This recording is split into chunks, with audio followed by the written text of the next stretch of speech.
emakhosini siyavusela sanibonani. Indumani obingelela u1011 culaza abathakathi inkosi yomhlahlo. Bengilokho ngithegwa kwenye ivideo la and then kuthiwa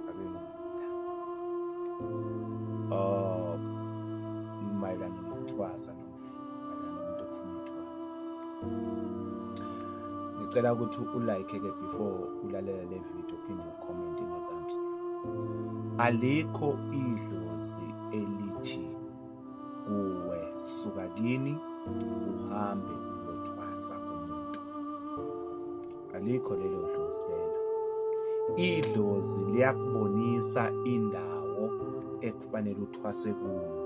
Yekelani ukuphapha, lindana amadlozi wenu ukuze amadlozi wenu enikhombise into okuyiyona ukuze nikwazi ukubuya nomuthi oyimpande abantu bakini.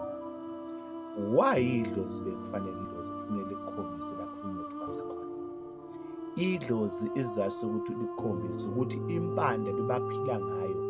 Uma bakunikeza impanda leyo ufune bekukhombisa umuntu ophethe leyo mpanda leyo ozokwazi ukuthi ebekuphilise emtimbeni wakho. Leyo ukuthi uthathe ikhwama ugijime kwadlami ngoba udlami indume ngokuthi uyathwasisa unamathwasa amaningi.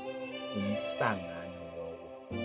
Ukudlala ngemali, ukudlala ngedlozi lakho ngoba wena ufuna uyothwasa ka20 ubuye ungasuphe. Ubuye boumphupho wesangoma esingakwazi lutho ugcine ngokufundiswa inhlolo. Nokuthi ube umuntu osogcina usufundiswa inhlolo entwasweni akusile leyo nto leyo.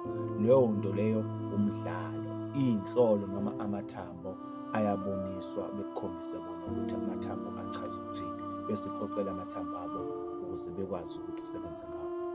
Basobhani ukuyithwasisa kubantu because uthi wenihlushwa imimoya. Ngoba ngesinye isikhathi unokuhlusha ukuthi ufuna nje igobongo kuphela. Kanti hayi ukuthi sekufuna ukuthi uthwase. Ugcina uthwasa ubuye ube umphuphe, ugcine ube isitshabaramba nje esigcine sesilala nawo wonke amadoda. Ungazi ukuthi kwenze njani emzimbeni wakho bese uphethwe idlozi kanti uphethwe idlozi lokufela. Capheleni lokho inkosi mayinibusise. Ningezwa ngabantu ababukela kakhulu ama-TV, ama-show nama-YouTube bethi sekufuneni uyithwasisa. Amanga lawo. Ngihlake. Amen.